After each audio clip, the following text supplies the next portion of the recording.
ท่านไอเป็นตะไคร่ตรงเป็นนางไงนางชีเอาบอลตัวที่ Pame.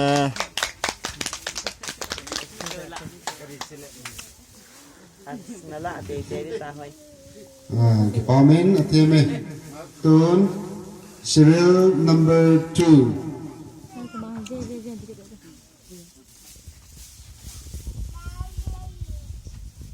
ai sai ya bun ko chang bu chang sigi atupi jamna liang pa pin le liang vai po chang bu zera miti le e hoding in now sen kan apengin sa pa kha ai ti le liang ko wa vai po na apun chule min jang thumo them kidang ta nei ta pathen tin so mi pa jamna liang cha pa kiti chang sigi avai po na le jamna anga na be khang to ding david liang gam le la to na chunga to ba aput de ding le adi a tutan a tu de jing ding a tu apan atun so ge a to jing ding a hi tanai pen pakai tom pan nan hi chi a bol do ding a hi asa ya bung ko chang go chang hi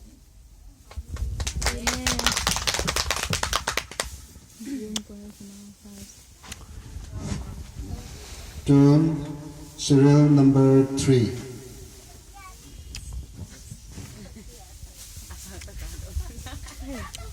Người hết rồi. ai sai ya bung ko chang go chang sigi atupi jamna liang pa ke le liang vai po chang go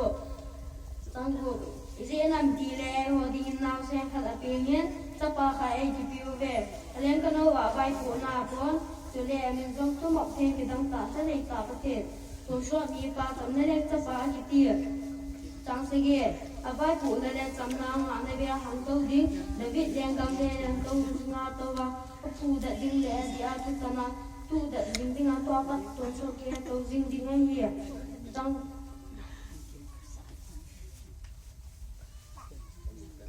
tani pen pakai to pa nan ti bol ding ding Pame. Hai, thêm một tuổi. Serial number 4.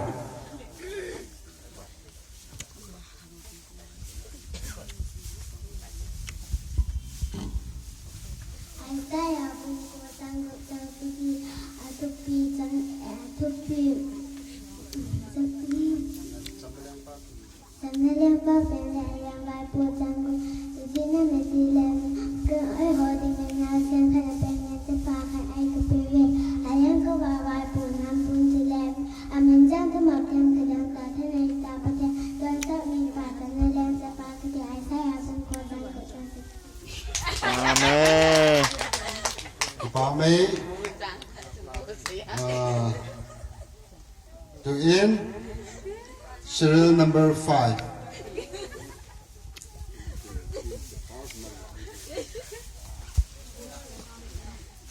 ai sai ya bung ko chang go chang sigi atupi jamna liang pa pe liang vai po chang go je nam te le ho ding na sen khat pe ngen Ai thật đầu cho tao bảo em ta.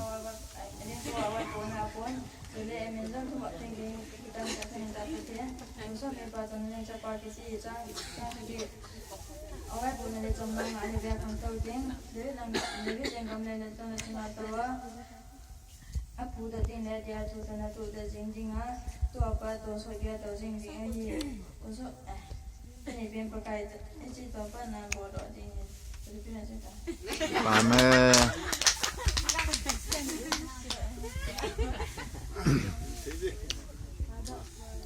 Cái comment. To in junior Bible recitation competition cho cái sai. Dấu tiếng lại. From prize học đó nó bay bay tiếng hin. Xin mà sang chân to in. Senior là nga anh chế bay kít nga lời tên. Senior là nga Bible competitors participants sẽ chú. Anong na kun kung gipan kin na po na to na ka na hong do diyo chú. Okay na ba chú na.